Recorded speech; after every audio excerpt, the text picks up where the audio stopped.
I'm so excited because I'm learning how to share my screen on here. There are some clips of his Forrest Griffin fight that, and I'm not a hardcore like fighting fan, but I do appreciate a good fight. And when I saw this fight, it was the best fight I've ever seen. Not that I've seen a lot, but even to somebody like me who doesn't know everything about it, anybody can watch this and get excited about it. It's just insanely good fighting. So I'm going to take you through the beginning of round 2 for me to watch some of the punches you threw and just how quick you were. I want to show them that. And then I'm going to go a little bit further into the round, and I won't spoil it for everybody about what happens. I'm just going to let you watch. But, and if there's anything you want to add or say during this, feel free to. I don't know if you'll be able to hear the audio or not. But anyway, it won't matter because it'll be good with or without it. So I'm going to cue this up. He's smiling because he knows. So this is the beginning of round 2 with Forrest Griffin, and we'll just play this for here to just a little bit. I don't know. You know, man. It's a close first round. Bang, bang. Oh, how about that? Look at Horn. The sweat is dear God, look at that left hand. Showing the stand-up we talked about. Now Griffin says, all right, I'm going to charge you a little bit. That's right. The counter-punching by Horn right now. Horn is landing some shots. Beautiful. Tell you what, it helps that the commentators are my friends, so they're pretty kind to me. Yeah, he ain't backing down at all. He ain't backing down at all. This is the difference between the 2 rounds. We saw Forrest Griffin taking it to him early, and Jeremy Horn says, no more of that. That was actually kind of funny. He was actually talking to the referee right there. Oh, he was? Moments here in the second round. Yeah, I'll tell you about that when we're done here. It was funny. Good stuff. All right. Well, that was mostly what I wanted to show you on that. And then, so what did you want to say about that portion? Well, so if you rewind it a little bit, you can see him looking up and kind of talking to the referee, and you can't really hear it here. But when I take him down, he screams. He goes, "Ah, fuck!" And the referee's like, "What? What?" He thought I hurt him or something. And the referee's like, "Are you okay?" And I look up at the referee and I go, "Yeah, he's just mad because I took him down." And Forrest is like, "You said that?" Yeah. Like we're talking to the referee. And Forrest is like, "Yeah, you're right." Yeah, you're right. He says that. Yeah, because he just, he's frustrated because that was a good takedown. I got a hold of him. He didn't expect it.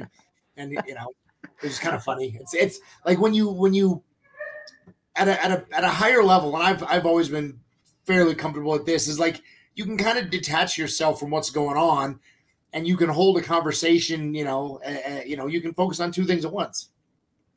You can? I can. At least when I'm fighting. I can't when I'm shooting. When I'm trying to run a stage, man, I'm all in. Or if somebody talks to me, I lose it. But yeah, when I was fighting, I always was able to stay pretty calm and be able to focus on things around me. Like I've had conversations with people outside of the cage while I'm fighting. So wow, I did notice that about you. An incredibly calm demeanor. That was one of the questions I'm going to get to later. But your composure is insane in these fights. And by this time, you had been fighting for probably a decade by then. Yeah. So you had some major experience. Doing it for a while, yeah. Right. So that's probably part of it too. Let's get to the even better part of this. If I can remember, let's see. I put in my notes where it is. It's 9:45. Let me go to that section. Take the mute off because listening to the comments is even more fun. I mean, both these guys know. Well, I tell you what, Ron, that's what the respect of the competitors in this sport. And Chance will be the first one to tell you, hey man, when you're in there, it's nonstop hardcore. When we're done, we're going to the bar together. We started with 8, we're down to 3, and soon we'll be down to 2. Forrest Griffin in the guard. And we're going to stand them up. How about Michael Stock says, you know what? You guys are working hard, but let's see you stand up anyway. Oh my God.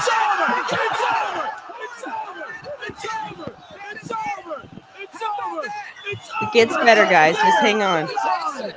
It's over. Jeremy Horn with a kick. Knocks out Forrest Griffin. Dear God. They do a slow-mo replay here, so we're going to hang on just a second and watch it a little bit longer. Just a little bit.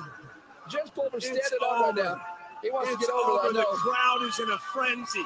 The crowd is Awesome in a fight. frenzy. Awesome That fight. was unreal. Look at Chance is Griffen. in a frenzy. Give him a second. Chance don't even have his head set up. I know, man. He's He's throwing down standing on his purpose. chair. He was almost 6 feet tall, dear God. Watch this replay. It's going to come up here. Let's show you the finish. I mean, how about this? They stand up and Jeremy's like, I got something for you. Surprise. Oh. Surprise. How do you like that? Oh, And good just night, finished ladies him. and Oh, gentlemen. boy. Yeah, beautiful stoppage. Beautiful stoppage. That was Because a I'll tell fun you one. what, Griffen was going to get hurt. Griffen was going to get hurt. That was an amazing. Look at that. That was a fight, Unreal. man. Jeremy Horn Unreal. just shows the experience, Beautiful. shows the stand-up Look at that him. he's been working hard on, man. Oh my gosh, that's so good. Well, okay, let's we're obviously done with that. Stop. Okay, stop sharing. Anyway, okay, so tell me about that moment, because what I observed, Jeremy, was you guys were pulled apart and you both had to stand up, and it almost looked like whenever you came back to the fight, you had a poker face almost. Like you almost didn't want him to know what you were getting ready to do. Like he had no idea. Yeah. Well, so if you watch the whole fight, that was actually the first kick I had thrown in the whole fight. Yeah. Well, it was all grappling and punching until that point. And as we stood up, I thought, well, I haven't thrown a kick yet. Maybe he won't see it coming. And obviously he did didn't not see it coming. So yeah, I was just kind of like, yeah, let's throw this up there and see how that goes. That was awesome. I loved it because here's why. Because we were talking earlier and I said, you know what it feels like to me? It feels like the best fighters are the best thinkers. Like this is a thinking man's game. Yes, it's absolutely physical and there's technique involved and everything else, but it totally is a thinking man's game. And what it seemed like what you were doing, and we have more clips coming up here in a little bit, is looking for your opportunity. Yeah, very, very much so. That's one thing that it's a big misconception. It's fading away a little bit as the sport becomes more popular. But early on, everybody thought that MMA fighters were just, cavemen that were in there trying to kill each other, and obviously some were. But for the most part, the majority of people that fight in MMA are generally pretty bright. They're well, you have to be so you don't get hurt. Yeah, right. There's you'll have your occasional guy that's just a freak athlete that is just powerful and athletic and strong. But most of the time, the best fighters are smart, or at least what they call a fight IQ. They may not be real book smart, but their strategy and their thought process and their composure as far as it pertains to a fight, at least, is usually pretty high.